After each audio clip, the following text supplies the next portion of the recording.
पुदीना लला पुदीना भरिया काहे पीछा परल बड़ा हमारे पमरल बड़ा मटको की पिया पुदीना 2।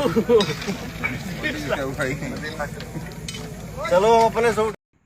जी हाँ दोस्तों, मैं आप सभी को बता देना चाहता हूँ कि पावर स्टार पवन सिंह का बहुत जल्द पुदीना 2 लॉन्च करने जा रहा है। जी हाँ दोस्तों, आपने बिल्कुल सही सुना।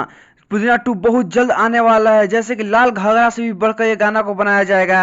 ये गाना वाकई में बहुत ही बेहतरीन बनाया जाएगा। इस गाने को लंदन में शूट किया जा रहा है, मुझे सोशल मीडिया के द्वारा पता चला।